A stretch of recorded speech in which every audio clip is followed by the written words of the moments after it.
قربانی کس شخص پر واجب ہے؟ قربانی کس پر واجب ہے، اس کے نصاب کے بارے میں تفصیل سے بتا دیں آصف صاحب کشمیر سے۔ جناب آصف صاحب، قربانی کے نصاب میں 5 چیزیں دیکھی جائیں گی، 5، یہ خوب اچھی طرح دماغ میں بٹھا لیں۔ اور یہ 5 چیزیں کس دن دیکھی جائیں گی؟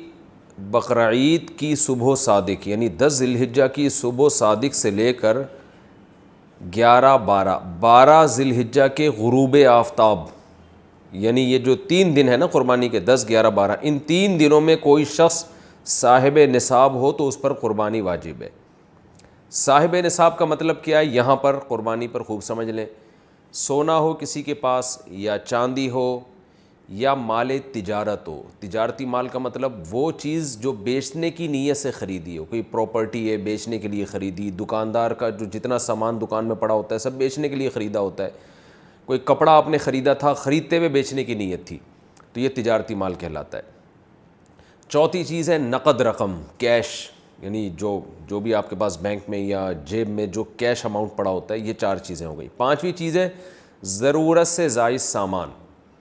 ضرورت سے زائد سامان میں بہت تفصیل ہے، آسان اس کی ایک جو ہم اگر ضبط کر سکتے ہیں تو وہ چیز جو پورے سال بھی استعمال نہ ہوتی ہو، گھریلو چیزوں میں وہ چیزیں جو پورے سال بھی استعمال نہ ہوتی ہوں، جیسے کپڑے، کوئی یا برتن ہے، ڈنر سیٹ ہے، پورے سال استعمال نہیں آتا۔ اسی طرح کوئی پراپرٹی پڑی ہوئی ہے جو نہ کرائے پر دی ہے آپ نے اور نہ آپ اس میں رہتے ہیں، وہ پراپرٹی بھی ضرورت سے زائد میں داخل ہے۔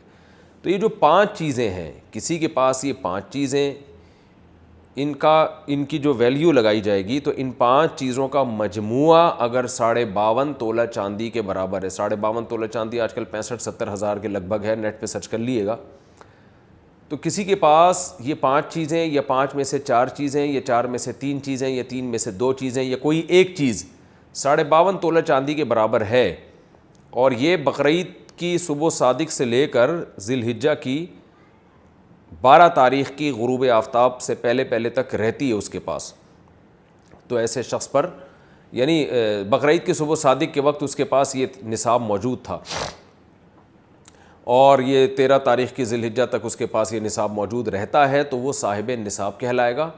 13 تاریخ نہیں، 12 تاریخ، 10، 11، 12، 3 دن، تو وہ صاحب نصاب کہلائے گا اور اس پر قربانی واجب ہے، بشرطے کہ یہ جو 5 چیزیں یا 4 یا 3 یا 2 چیزیں میں نے بتائی ہیں، ان میں سے سب سے پہلے قرضہ مائنس کیا جائے گا، یعنی قرضہ مائنس کر کے 52.5 تولہ چاندی کے برابر بن رہا ہو۔